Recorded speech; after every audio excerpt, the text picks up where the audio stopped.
There's no feeling more intense than starting over. If you deleted your homework the day before it was due, as I have, or if you left your wallet at home and you have to go back after spending an hour in the commute. If you won some money at the casino and then put all your winnings on red but it came up black. If you got your best shirt dry cleaned before a wedding and then immediately dropped food on it. If you won an argument with a friend and then later discovered that they just returned to their original view. Starting over is harder than starting up. If you're not ready for that, like if you've already had a bad day, then what you're about to go through might be too much.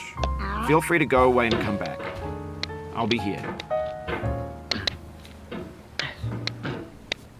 Alright, thanks for coming with me on this trip. I'll understand if you have to take a break at any point. Just find a safe place to stop and quit the game.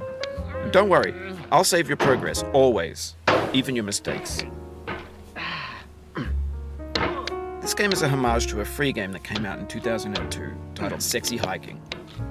The author of that game was Jazzuo, a mysterious Czech designer who was known at the time as the father of B games. And B games are rough assemblages of found objects. Designers slap them together very quickly and freely, and they're often too rough and unfriendly to gain much of a following. They're built more for the joy of building them than as polished products.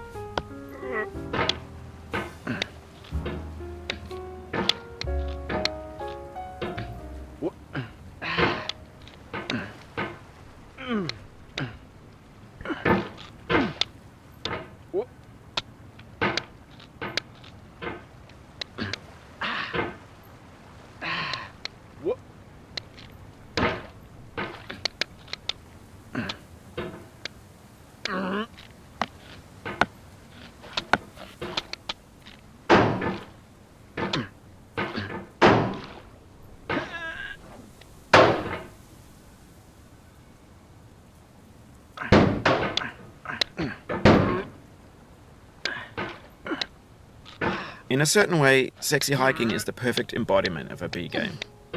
It's built almost entirely out of found and recycled parts, and it's one of the most unusual and unfriendly games of its time. In it, your task is simply to drag yourself up a mountain with a hammer.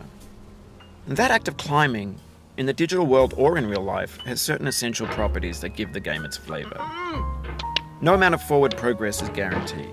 Some cliffs are too sheer or too slippery. And the player is constantly, unremittingly in danger of falling and losing everything.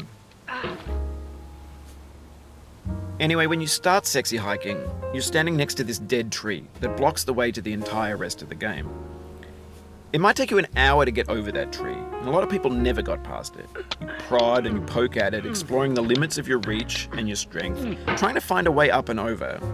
And there's a sense of truth in that lack of compromise. Most obstacles in video game worlds are fake.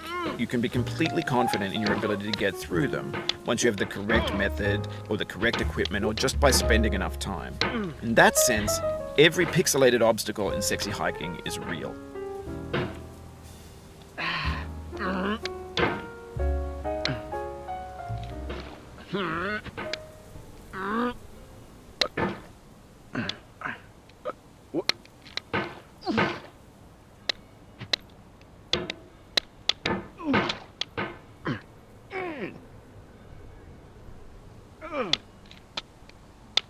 The obstacles in Sexy Hiking are unyielding, and that makes the game uniquely frustrating. But I'm not sure Jazzuo intended to make a frustrating game. The frustration is just essential to the act of climbing, and it's authentic to the process of building a game about climbing. A funny thing happened to me as I was building this mountain. I'd have an idea for a new obstacle, and I'd build it, test it, and it would usually turn out to be unreasonably hard. But I couldn't bring myself to make it easier. It already felt like my inability to get past the new obstacle was my fault as a player rather than as a builder. Imaginary mountains build themselves from our efforts to climb them, and it's our repeated attempts to reach the summit that turns those mountains into something real.